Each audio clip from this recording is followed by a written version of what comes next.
Alright, hey. We're going to talk about the war in Afghanistan.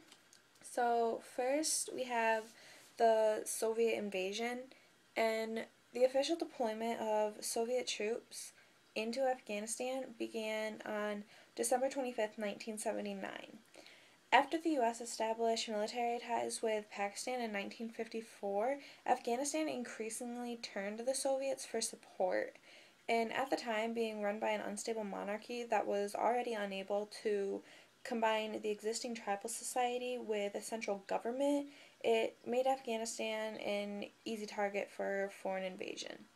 The Soviets used the strategic location of Afghanistan, which was right where Asia and the Middle East met, to counter the United States alliance with Pakistan. The Soviets were also looking to establish a key position in Asia, preferably one with trade possibilities and access to oil in the Gulf Coast.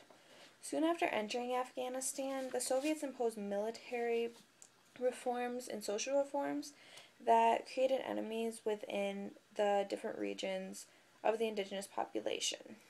Some of the reforms were like land reforms and economic measures that worsened the already bad conditions for the poor. They also attempted to stop ethnic uprisings by using mass arrests, execution, aerial attacks, and other forms of torture. During this time period, nearly 1 million Afghans died. In an attempt to resist the Soviet occupation and the spread of communism into Afghanistan, the U.S. teamed up with Pakistani intelligence to recruit and train a group of guerrilla fighters known as the Mujahideen, and they put up a resistance against the Soviet military. The United States donated anti-aircraft missiles to the Mujahideen, and they also showed rebellion to the Soviets by refusing to send our Olympic team to the 1980 Olympic Games in Moscow.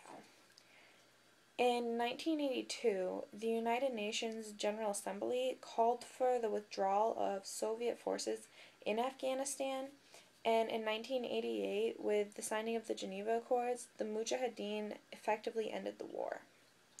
Soviets began withdrawing in May of 1988 and were completely gone by February of 1989. Then we have the Taliban.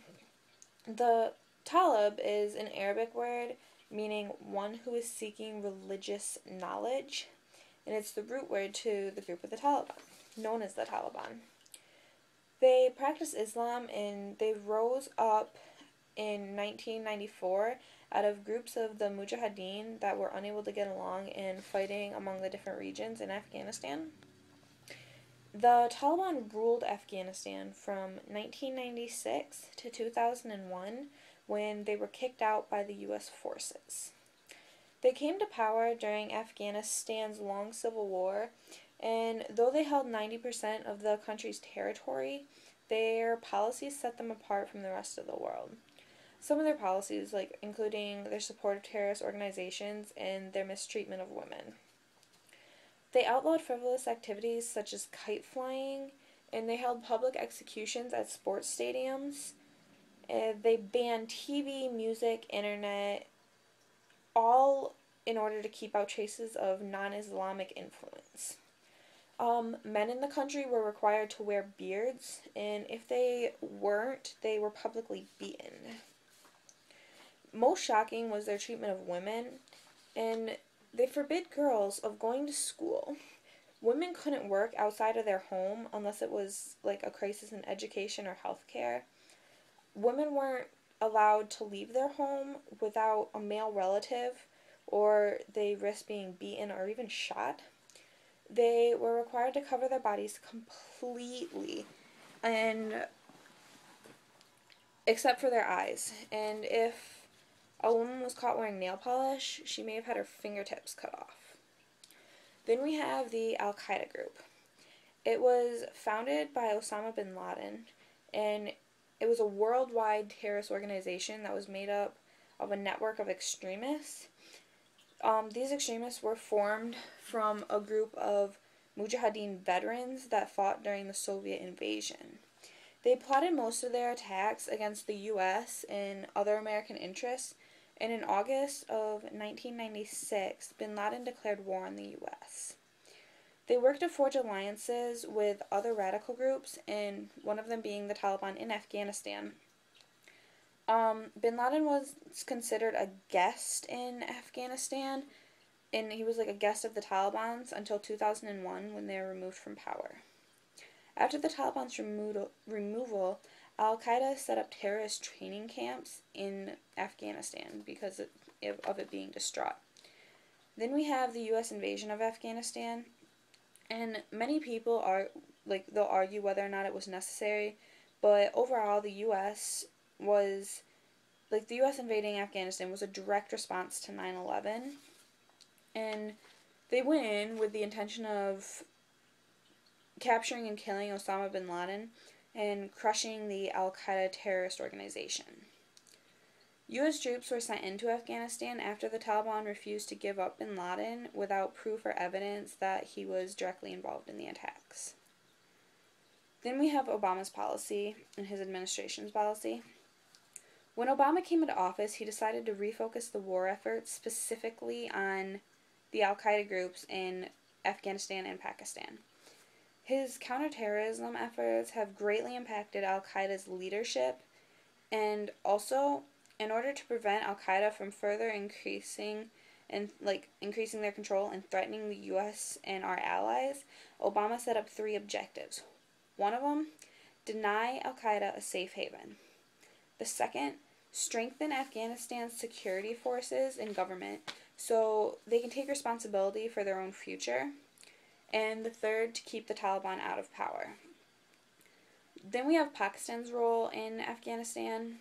And though they don't play a significant role in the actual fighting, they cooperate with the United States and allow us to come in and drop drones in their country in order to kill terrorists, even though we're killing many of their civilians.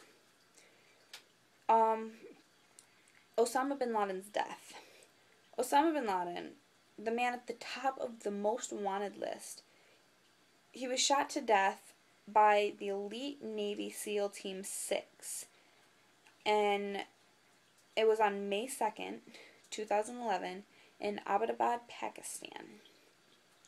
After his death, President Obama had said that this was the most significant achievement to date in our nation's effort to defeat Al-Qaeda. The last thing we have is the outlook on the war. And with President Obama right now, the hope is to get our combat troops, out of Afghanistan by 2014, while remaining somewhat of an advisor to the country and playing in roles such as training their own fighters to protect their own country. For my persuasive piece, I believe that the U.S. should not be fighting in an 11-year war with Afghanistan. I support President Obama in his choice of refocusing the war effort specifically on the Al-Qaeda group, but I believe there's more effective ways of doing this and going about this than going into war. We've already removed the Taliban from power, so I don't see why we are still in Afghanistan. I believe that the Afghans should take responsibility for their own actions in their own country. And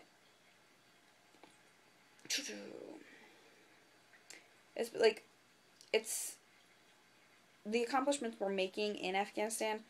If they're not significant enough to end the war, then they're not significant enough to even be at war right now. So even though many people that they believe the war in Afghanistan is essential for defeating the terrorist organizations such as the Taliban and Al-Qaeda, I still believe we should withdraw our troops. That's it.